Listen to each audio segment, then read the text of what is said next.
न्यायालयाने नायलॉन मांजाच्या वापरावर बंदी घातलेली असतानाही लासलगाव शहरात सर्रास नायलॉन मांजाचा वापर सुरू असल्याचे पुन्हा एकदा समोर आले आहे। याच नायलॉन मांजामुळे सुमारे 30 वर्षीय अक्षय नहाटा हा तरुण गंभीर जखमी झाल्याची घटना लासलगाव येथे घडली आहे। दुचाकीवरून घरून दुकानात जात असताना अचानक नायलॉन मांजा त्याच्या तोंडाजवळ अडकला। धारदार नायलॉन मांजामुळे अक्षयच्या चेहऱ्यावर गंभीर जखम झाली असून तोंडाजवळ तब्बल 21 टाके पडले आहे। जखमी अवस्थेत त्याला तत्काळ लासलगाव येथील कृष्णाई हॉस्पिटलमध्ये दाखल करण्यात आले आहे।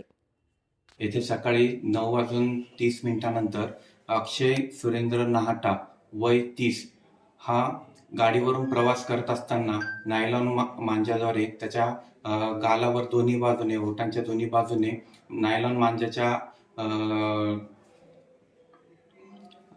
मांजाच्या कारणाने पूर्ण गंभीर अशी दुखापत झाली। त्यामुळे त्याला दोन्ही बाजूने जवळपास 20 ते 22 टाके आले। त्यामुळे त्यांना इमर्जन्सी ऑपरेशन थिएटरमध्ये घेऊन त्यांचा लवकरात लवकर आपण प्लास्टिक सर्जनद्वारे सर्जरी करून त्यांना त्या ह्याच्यातून बाहेर काढलं।